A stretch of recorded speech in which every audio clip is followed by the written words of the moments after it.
E aí pessoal, terceiro, tudo beleza? Tô aqui para conversar com vocês um pouco hoje, né, do assunto da nossa aula 17, tá? Que é uma aula que vai falar pra gente de decomposição, componentes de uma força, tá? Tava olhando minhas anotações aqui, confirmando a aula, 17 mesmo. É uma aula que a gente praticamente nem tem teoria. Lembra quando a gente discutiu na aula 16, no cálculo de força resultante, que uma maneira de fazer é encadear os vetores, né? Ponta de um vetor no rabo do outro.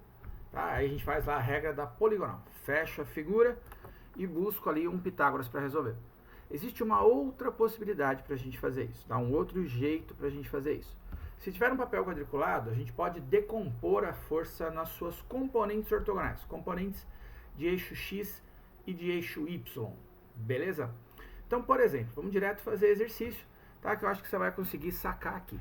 Lá na página 652, você tem uma questão que vai dizer que a partir das respectivas componentes, determinar, utilizando as malhas quadriculadas abaixo, a intensidade do resultante das três forças que agem sobre esse corpo. Então eu tenho aqui, ó, F1, F2 e F3, né? F1, F2 e F3. E aí eu quero realizar, então, a decomposição para o cálculo da resultante, beleza? Como é que a gente faz isso? Então eu vou copiar, né? Eu já fiz isso, ó, o vetor F1, igualzinho ele estava lá, tá? Então, o vetor F1, ó, a partir daqui, atravessei exatamente no meio de três diagonais, ó, três diagonais. Uma outra forma de eu desenhar esse vetor F1 é perceber que a origem dele estava aqui e que para eu chegar lá na extremidade, eu tive que andar 3 para a direita, 3 para cima. Tá? Então, ó, sair daqui, 3 para a direita, 3 para cima. Então, eu reproduzi esse vetor. O que eu vou fazer agora? Determinar as suas projeções. Que projeções? Por exemplo, ó, lembra que eu falei que tinha que sair 3 para a direita? Imagina que isso aqui é um cabo de vassoura e eu venho com uma lâmpada aqui em cima e projeto uma sombra exatamente aqui embaixo, ó. Tá? Exatamente embaixo desse cara. Então eu tenho um cateto, né, desse triângulo que eu formei, na horizontal sendo 3 newtons. A sombra desse cara é 3. E no eixo X, ó, o cateto seria esse. Tá? A sombra dele no eixo Y. O que a gente está fazendo aqui é o inverso do Pitágoras. Quando a gente tem Pitágoras, eu pego esses dois vetores, traço o paralelogramo e acho o resultante no meio. Estou fazendo o inverso. Ó, esse cara aqui tinha uma projeção de 3, tá? Então puxei retinho da ponta até o eixo X, 3 para a direita, e esse aqui, 3 para cima. Então decompus o meu vetor F1 em dois pedaços, em duas componentes. Beleza? Eu peguei o vetor F3 para fazer aqui, porque o F2 é horizontal, né? A gente decompõe vetores principalmente quando a gente tem vetor que é inclinado, mais fácil. O vetor horizontal a gente não precisa decompor, ele está todo no eixo X aqui.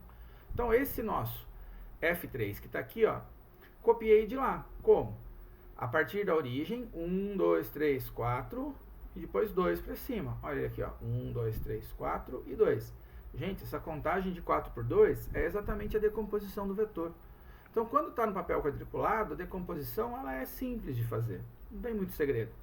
No vetor horizontal, a projeção, ó, né, puxei para baixo, é os 4 para a direita, então F3x vale 4.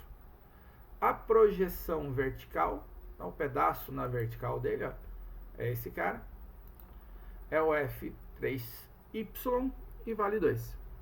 Tá? Então, estes vetores que estão em azul, eles são equivalentes a esses outros dois que estão em vermelho e em verde. Beleza? O nosso terceiro vetor, no caso aqui é o vetor F2, eu deixei ele por último porque ele era mais fácil, ele só tinha 5 unidades para a direita. Ué, então meu F2 vale 5. Direto, tá? Vale 5. Então o que a gente faz? Vetores que são inclinados eu divido, eu decomponho em projeções em eixo X e eixo Y. Conto a quantidade de quadradinhos em cada pedaço. O vetor que já é horizontal eu deixo assim mesmo. Na sequência, a gente vai fazer o quê? Se você tinha que copiar, né, essas projeções nessa folha da sua apostila e logo abaixo desse desenho, você tinha uma outra malha um pouco maior que essa. O que a gente vai fazer nessa outra malha? Bom, olha lá atrás na slide anterior, você vai ter 3 vetores no eixo X que vão dar uma força resultante em X. Quem são eles? F1x, F3x e F2. 3 vetores na horizontal. Ué, esses 3 vetores apontam todos para a direita, então eu vou somar 3 mais 4 mais 5. Resultante em x vale 12. Beleza? Tá? Então, eu estou partindo por um outro método de soma de vetores. Eu só faço a conta em x, só faço a conta em y, em vez de ficar juntando todos os vetores como a gente fazia na aula passada. É uma nova forma de resolver, tá? No eixo y, quantos vetores eu tinha? O F1y e o F3y. Lembra? O vetor F2 era só horizontal. Então, no eixo y eu tenho 3 mais 2, eu tenho 5. Eu vou desenhar esses dois vetores nesse novo quadriculado. A partir aqui de baixo, ó. Então, eu sei que meu vetor x vale 12. Né? Então, 12 quadradinhos, 3, 6, 9, 12. Tá? 12 quadradinhos para cá, para a direita, eram todos para a direita. E 5 para cima. 5 para cima. Podia ter desenhado esse vetor aqui, daria a mesma resposta. Com rabo, a gente faria a regra do paralelogramo. Ponta de um no rabo do outro, como está aqui, a gente faz poligonal. A gente fecha a figura. Então, o vetor resultante que a gente está procurando é esse vetor que está marcado em roxo. Tá? Esse é o nosso vetor resultante. Esse cara é y, esse é x. O ângulo entre o eixo y e o eixo x sempre é de 90 graus. Então, eu tenho um triângulo.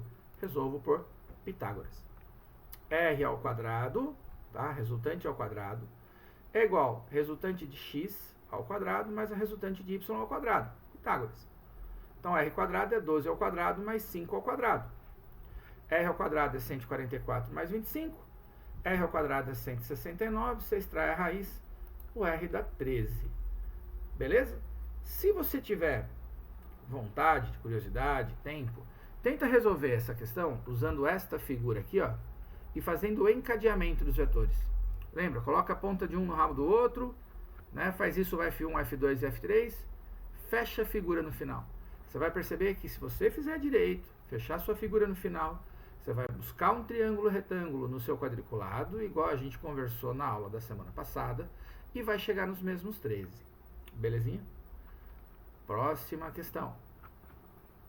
Ele fala que um trator reboca uma pedra de 1000 newtons, aplicando sobre ela a força T, mostrada em destaque na figura.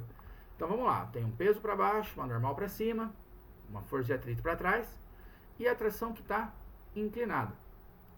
Sabendo-se que a intensidade do atrito entre a pedra e o solo corresponde a 50% da normal, a intensidade da força resultante, R, suposta horizontal, é. Bom, então o que eu sei a respeito disso? Que a resultante está no eixo X, que a resultante é horizontal. Beleza? E eu tenho uma força aqui inclinada, que não está nem em X nem em Y. Então a primeira coisa que eu vou fazer é, usando o quadriculado que ele me deu, decompor essa tração em X e Y. Ó, a projeção da tração no eixo horizontal, a sombra dela no eixo horizontal, gera um TX de 400. Lembra, para eu sair daqui e chegar naquele ponto, eu teria que andar 4 para a direita, cada lado do quadrado vale 100, e depois subir 3. Então, projeção horizontal TX 400, projeção vertical TY 300. Então, esta tração está dividida em TY de 300, TX 400. Vamos por partes. Ele disse para mim que a resultante é horizontal.